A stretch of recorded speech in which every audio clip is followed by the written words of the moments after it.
Lions, Bears. Just give me some 30,000. Terry, what are you expecting? What are you thinking? Because, A, I know for me, and we got into it yesterday and got accused of PTSD. I'm looking at, the more I dig, the more I'm looking at matchups, and the more I don't like what I see, man. What I expect is, I expect the Lions to become men again. And by that I mean being tough in the trenches. I think they're going to get back to their ways of running the football. They're not going to totally stop Chicago from running the football, but it's not going to be ridiculous numbers. And the bottom line, it's going to be a crazy crowd at Ford Field. The Lions are wearing their throwbacks. They've been embarrassed, and I'm sure they have been preached each and every second of being in there that you guys weren't men last week. You were kind of wallflowers. You got your asses kicked. And Dan Campbell said it over and over and over again. Maybe the best thing that could have happened in this team, because when you're a young team and you go through a period like they did and you don't lose and everything kind of works out, you kind of let your guard down a little bit. And I think that's what happened with Carolina. Carolina hit them at the exact right time. But now that they know that they can't just show up and play football and win, I think they'll be a little bit key to task. Are you one of these people calling for the 41-10 win? No. It's never like that. It happens now and then, but I am calling for the 31-20 win. Okay.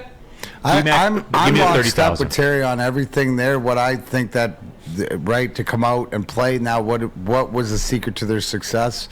The win of the turnover battle. Being disciplined, which they've been pretty good, but they got to come out. And if they can get Chicago, who we know is 8 straight losses, nothing to play for, give them a reason not to play, right? That's sort of in the first quarter coming out, using all these things to your advantage, right? We're going to improve. I expect us to be more disciplined. I expect us to not only improve on our manhood and stuff like this, but take care of business. Now, here's the beauty in sports, right?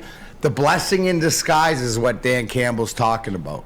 The blessing in disguise along the way where you get punched in the mouth because it could be the perfect storm, because you get punched in the mouth, you have the home game, and you're not going to let the Packers take you off guard or whatever else. But if you're riding in and say you squeak by Carolina with not your best effort and whatever you did that, you got punched in the mouth, boom, it was the end of the season.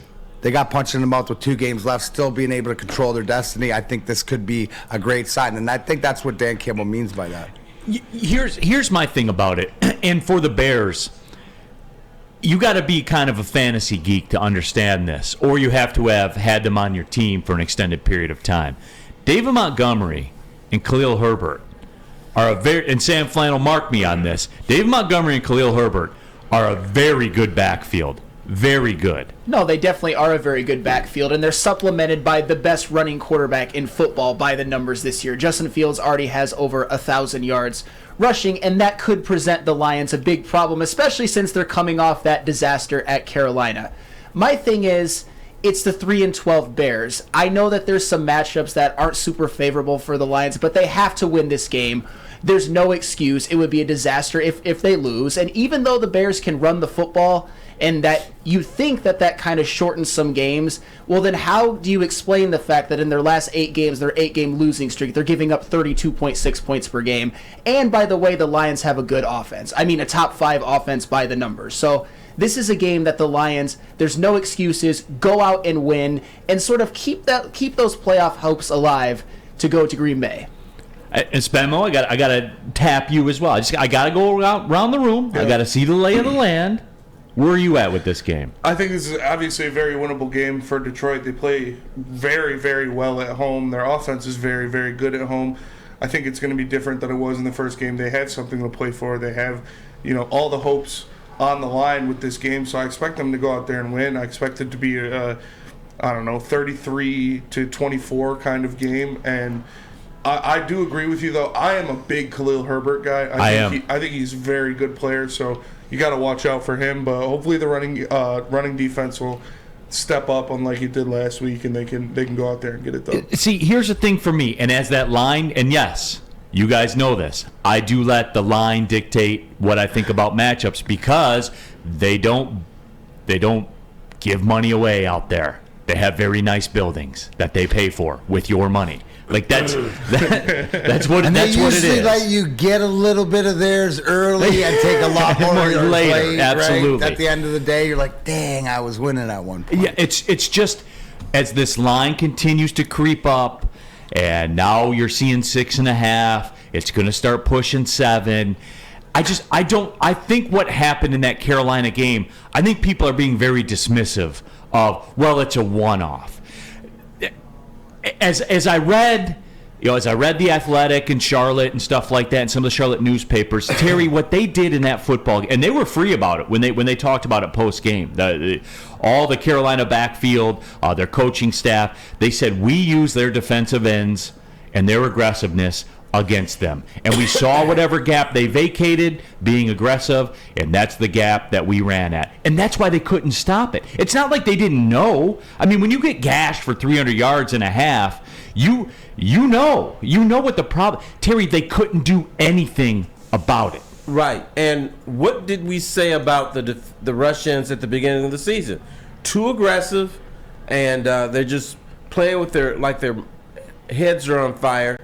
But then when they started winning, we said, you know what? They're not as aggressive. They're kind of holding their own. And I think they got out of what got them there. They just said, okay, we're just going to rush, do our thing, and we're going to win this game. And that's not the way. You have to have tactics to win in the National Football League. Rob J says the Bears have checked out. That's part of the other reason why, I lean towards the Bears with the points in this game is they cover all the time. And Brandon Katz, for all his ups and downs, he said it the best. Like, they run the football, they possess the football. It's hard to blow them out, which is all true. No, and here's the one thing. I think that the dismissiveness is looking, where was it played? What was the temperature?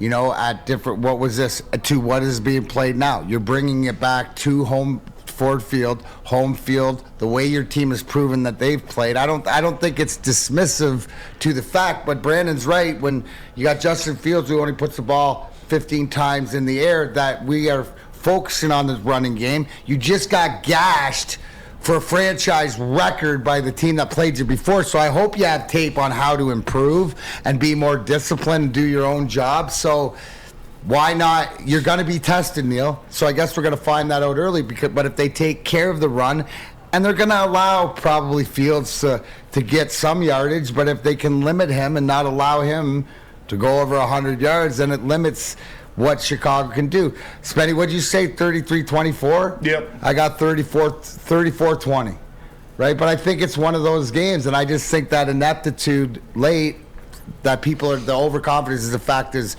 how we played at home and how we played as of late.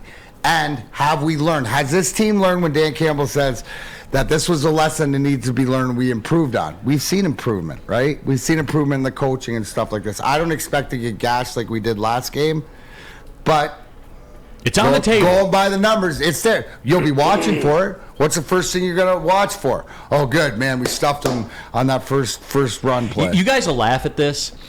The Bears' first play is big, I think, in this football game. Sets the tone. If they run, they run a little delay, like kind of take a page out of Carolina's playbook where they wait for a gap to open and attack that gap.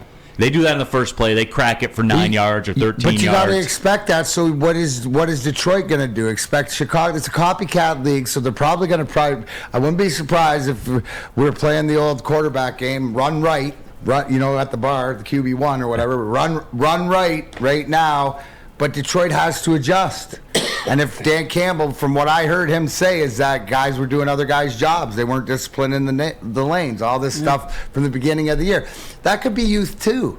You revert back when you get confident, right? You don't do the little things. You don't stay on point because, you know what, we got this. I feel you that. don't. And you got slapped to the way that you should as the second youngest team in the league when you don't do it the right way by a team that is fighting for the playoff that had a bunch of men on there.